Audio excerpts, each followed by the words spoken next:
It's here for me, Mamuni Akwaba, about Melodies TV. So now, yesterday I was listening to an interview from a top film producer in Ghana. I think the thing Leila Jansi. So my body ni amo fanchame. Na asema work say Ghana has a dear nepa senior Ghana ye health practitioners no womo behavior. Was it Ghana woko hospital doctors and the nurses no womo nsre enhwe wenim just a negligence so kwa ebufuo na ndra waka asem na madam for be doctor na asema asa madam for no waka and say he doctors womo bro o hwa shift ne nsema womo kona just wo waba nanim kran na just wedwa na asem way due to negligence no and that we've lost a life. It's here for maybe na hospital ade we esi ye no tete kwashe memorial hospital a one mampong Ekuapem in the eastern region.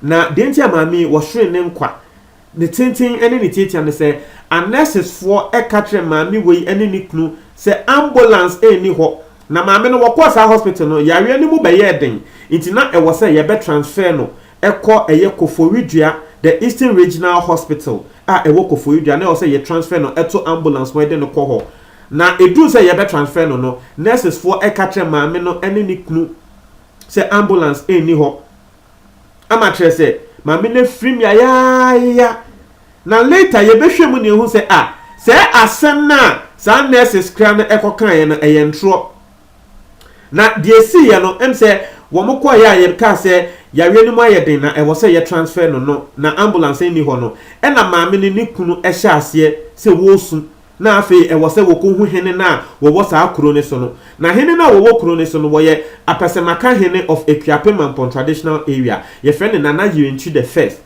iti papa e de nsuo e ko hu hene no e tre say hey mi yiri wo omo say ambulance ni ho omo say ambulance hene mi sre wo say wo bi ani ho a wo beka na asema ma no iti hene ne pe e na hene no so ka say dabi because no hene no wo nim say sa hospital no sebe wo bi philanthropists bi abeche wo mo ambulance na nsenya te say obi abeya adoye ache sa hospital no ambulance iti hene no wonte ase say nurses e was a hospital ho ebeka say ambulance ni ho iti hene no at the speed eko hospital ho eko hu administrator na try say aseme na esi wa me am ye hene no me na me di sa ni pakuni ni ma ye ba ye hospital ha ye be che mo ambulance afei edien na mo ka say ambulance ni ha no mo pe ambulance ma ye papa no na ne yiri no owu na afei administrator na ka wa ye shock say hene to bo aseme na esi e no try say papa we ye ne yere aba ye say yare ni mo ayeden e wo say ye transfer no ekọ e wo ambulance mu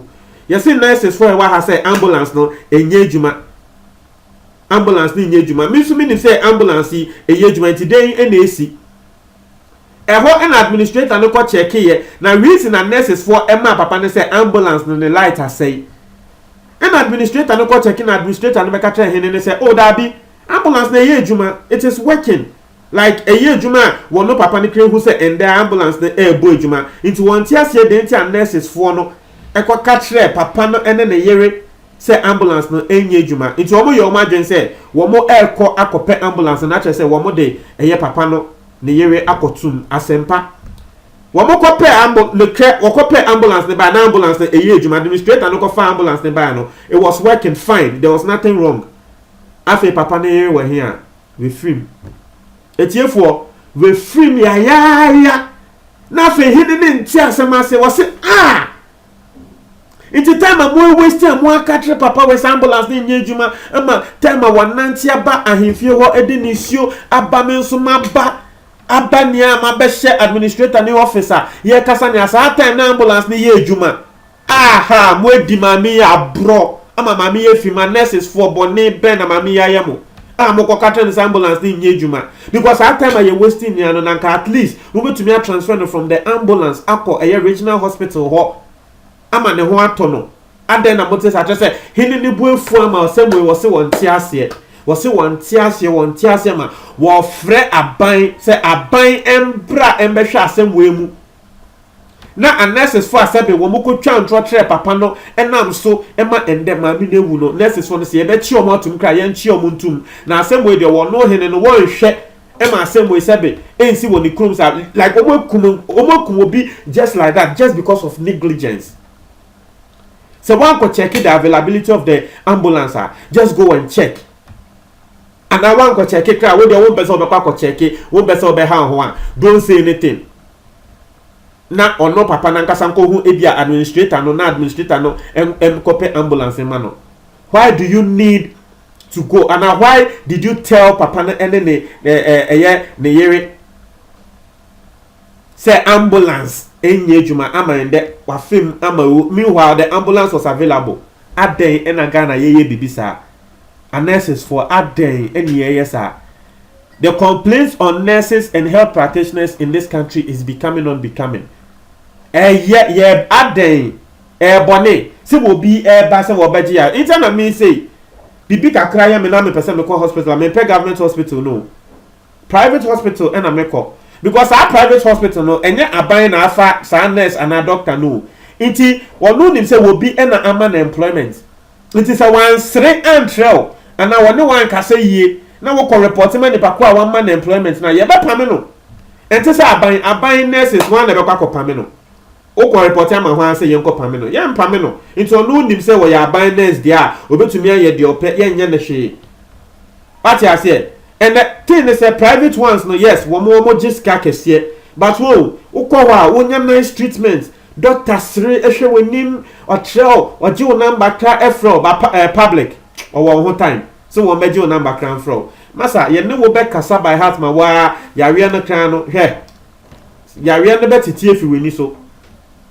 sa madam fu ya make no answer madam fu bi sa woko am say time I was school no na wo no so wo your health practitioner ti na wo say one of the vacations no woko one big hospital we remember hospital Tema General Hospital na madam fu na say woko ho woko ya your friend industrial attachment woko university a won say muma kwan ya say woko ye adwuma into woko industrial attachment na next back wo bi nya accident a chese wa ba accident wo ni nan nia moja ni nsa nia moja afi by force ani pakono won yi na tare o tumi peja ni nsa nia accident moja o next ni boy fu anana mi yi watare ene mo ba ana madam for me ka tell nurse say iti ni pakono wo say we pra won tumi peja ni nsa won tumi yi na tare iti wo as a nurse ne den na wo say o ye ana madam for me ka say de e wo say o ye as a nurse ne kan say wo be fa scissors na we twa ni pakono tare because psychologically no atare ni pakono share ya wodi nya accident na moja ayem sa no ni pakono kra eni se wo hu sa atare ni biom otherwise ne hoto ne kra no hu sa atare na dwen na ebetumi aba like bibi betumi asanso ato ne so it is psychologically ni pakono atare a wode ba ya wo nya accident kra na ke se wo nurse no wutwa ene se by force a wo ni pakono yi atare na eden ese wo nurse ko pieces na wo betwa ene o ka nurse no wo ho ene o ka no wo nenim se muka ho bi ene ye ka se ye nurses wana ye health practitioners no se bi ye ni suban wehu se ni paku wo bre wo ne sanya moja ene nyama by force a ubuefu no se wuntumi yin atare nti aden ene ye yesa aden ene ye yesa nti me person me read quotation from Ohene no because ene me din kan tell no Ohene na we dwa papa na same way na Ohene no wodi tu dwa we say so I am calling on the health minister to sack all the nurses and doctors over there because they are not helping us. We say we free health minister no say and nurses for the doctors na wo ho nia yen saki obi am yen ba ko kra yen saki obi a because omo wo krom ho no wo mo mbo mo de bia wo no hene no wonya complain say ye kwa nurses for the syringe ye kwa wo mo ye yakayaka there is only in Ghana. I don't know why. I don't know. We'll be about hospital. The person is a patient.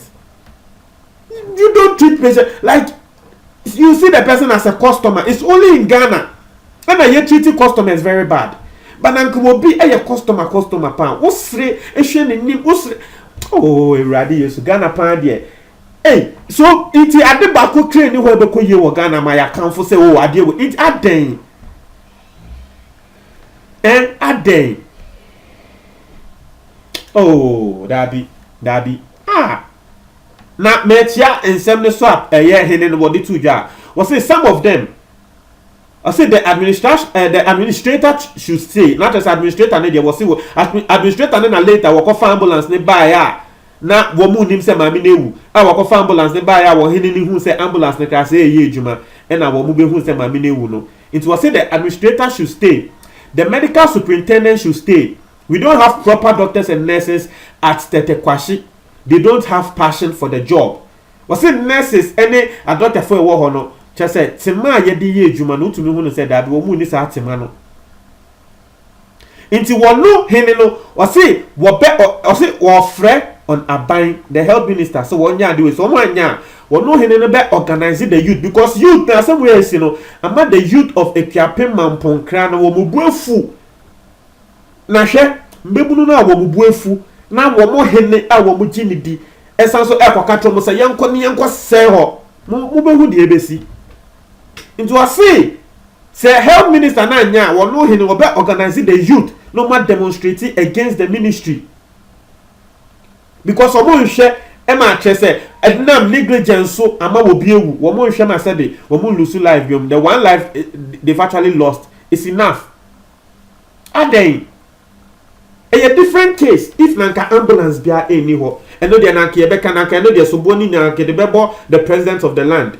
Because you have to say, woman, the ambulance be brave, ambulance in your Omako Jatway, a year parliament house, 4 court of parliament house. One person will release the ambulance no say next year say then just because of political because next year your campaign way it will release the ambulance next year not just some year we can say near who say what you say inti and all the minister na ambulance in the hospital na ka Ghana phone ni abeka say hey Kufado ambulance for one person will release no once they release and can save life.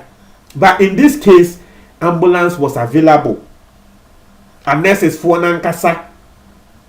And a chant a chain crofo, and as is doctors when they try and crofo say, I'm meaning say, be a nasi cabin or mupeo, say, they are meaning, if you are nasi cabin or mupeo, woman is car and they be releasing ambulance. I just don't know. Because I don't understand why ambulance would be available at a juma. Now, be trying to say ambulance a juma. Now, doing just that time, administrator no approve of ambulance number at say in some mokafa ambulance no intro. I don't understand. A benam so ama will be you. Are you that wicked? Eh? They be a castle will be a will be and yes, I said will be afraid to and will be a fast kind and they want a young compare and I say we will be you. Where the moya and work will be more kuno. Ati ase de mo ya no mo kun obi yere mo kun ya se bia wawo a sisi amba no eda papa ne peso nkola no wo mu di agro wo eno so ye different matter because when say mbema de say been previous say wo mo yere ewuje omo a enche no mo aware foforo na wo mo de omo mma no so ko aware foforo mu a obo say eho no na nkola no the new wife no etumi tina wo mo anije so what I say because enyo mo ma me no. So it is a rippling effect. Your negligence has become a rippling effect. It will have ripple effect. Even maybe I'm sure it can have ripple effect on the future of Ebia Mami Nemba. Say wawo no. Sometimes we take some actions be a nim de to me see ewo that ye dream ko echi. O dey for nothing at all crowd. Dream say nipa ko no sebe. We asem we ebi obi beka say the nurse ebi a nurses need doctors for no they didn't know. Cool enough. If you didn't know, just go and check. Other than say wakata and say enye juma. You go check you who say ambulance ne eye juma. Unima ko check keke. As simple as that. Simple. Mo try ma do comment box me tie for me da say.